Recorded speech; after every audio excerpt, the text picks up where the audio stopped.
लाल किले की भव्यता के साथ साथ स्वतंत्रता दिवस की भावना देश के हर कोने में गूंजती है। राज्य की राजधानियों में भी ध्वजारोहण और परेड होते हैं, जहां क्षेत्रीय सांस्कृतिक विविधता झलकती है। स्कूलों और कॉलेजों में बच्चे देशभक्ति गीत गाते हैं, नाटक और नृत्य प्रस्तुत करते हैं। यह नागरिक शिक्षा का हिस्सा है। भारतीय दूतावास और प्रवासी भारतीय भी विदेशों में तिरंगा फहराकर अपनी जड़ों से जुड़ाव महसूस करते हैं। आवासीय सोसाइटी, परिवार और समुदाय अपने अपने स्तर पर छोटे छोटे समारोह आयोजित करते हैं। घर, गाड़ियां और दफ्तर तिरंगे से सजते हैं और पतंगबाजी आजादी का प्रतीक बन जाती है। रेडियो, टीवी पर देशभक्ति गीत और फिल्में गूंजती हैं। हर जगह उत्सव का माहौल होता है। यह दिन औपचारिक और अनौपचारिक जश्नों के मेल से एक सच्चा लोकतांत्रिक त्योहार बन जाता है।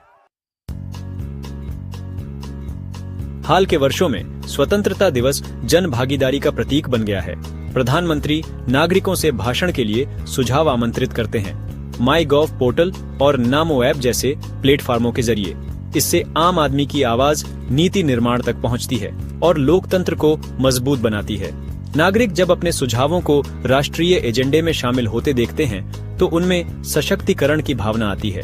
जन भागीदारी केवल सुझाव तक सीमित नहीं, लोग स्वच्छ भारत, हर घर तिरंगा जैसी पहलों में सक्रिय रहते हैं। स्वतंत्रता दिवस पर सफाई अभियान, पौधारोपण, रक्तदान जैसे कार्य आम हो गए हैं। असली देशभक्ति है देश के लिए ठोस कार्य करना। सक्रिय नागरिकता से ही हमारा लोकतंत्र जीवंत और मजबूत बनता है। 2025 के स्वतंत्रता दिवस पर प्रधानमंत्री का भाषण भारत के भविष्य की दिशा तय करेगा। तकनीकी और आर्थिक प्रगति, डिजिटल बुनियादी ढांचे और नवाचार पर जोर रहेगा। अंतरिक्ष, डिजिटल भुगतान, स्टार्टअप्स में उपलब्धियां और विकसित भारत का रोडमैप सामने आएगा। युवा सशक्तिकरण, शिक्षा सुधार, कौशल विकास और उद्यमिता पर विशेष ध्यान होगा। सामाजिक न्याय, महिलाओं, किसानों और ग्रामीणों के उत्थान की प्रतिबद्धता दोहराई जाएगी। सामाजिक सौहार्द, लैंगिक समानता और समावेशी विकास को प्राथमिकता मिलेगी। वैश्विक मंच पर भारत की भूमिका, शांति, स्थिरता और जलवायु परिवर्तन जैसे मुद्दों पर भारत का रुख उजागर होगा। संदेश साफ है, भारत आत्मविश्वासी, जिम्मेदार और वैश्विक समस्याओं के समाधान में अग्रणी है।